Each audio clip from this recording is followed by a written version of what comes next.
All right. You told me before. You said this on the Athletic podcast, I think, with Tim Cato. You picked the Mavericks to win the series even before game one. Why? Because of the matchup.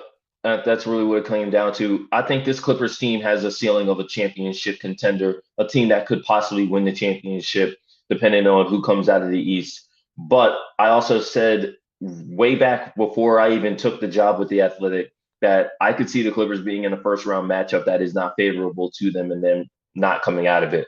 And I didn't anticipate that it would be the Mavericks, but over the course of the season, I just felt like those games were both highly competitive. Well, not the December one, but the Yeah, mini right. series in March, especially. Right.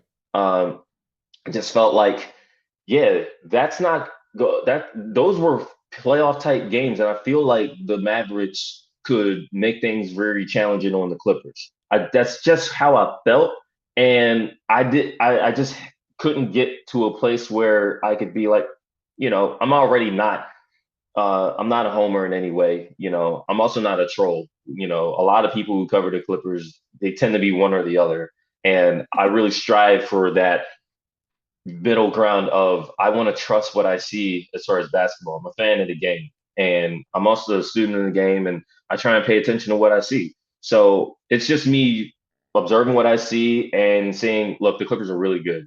If they play the way that they're capable of playing, yeah, they could win the series, they could win the championship, they could beat any team.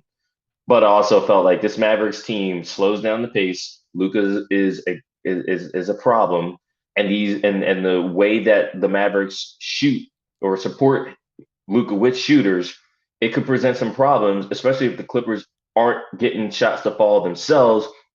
And the Mavericks, unlike last year, they've got healthier bodies that could impact this series.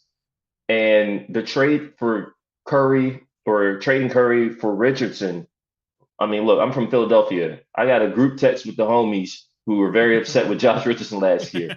But I also knew that Josh Richardson has the kind of game that can fit in this particular series. Mm-hmm. And now he's coming off the bench. It's like Serge Ibaka with the Clippers. It's like you didn't bring him in here to be a backup, and look at him now. Yep. So yeah, that's just where I've been at. And again, my job is not to be an optimist or to say things that people want to hear. Just like it's my job to point out when media members don't know what the hell they talking about. You know what I'm saying? Like I'm not gonna do that all the time. I would prefer people just read me instead of reacting to people being wrong on TV, full letter networks and whatnot. But you know, to each their own. And so all I'm gonna say is like, yeah, I said what I said, and game one, like I already had my concerns about how game one might go for the Clippers, and you saw what happened. So we'll see how the rest of the series plays out. But I've got no reason to change what I said last week. Four-letter networks like HGTV, right? Like you're looking at property, like You calling out the know, Property Brothers. hey, look, I'm sure every local affiliate got some call letters.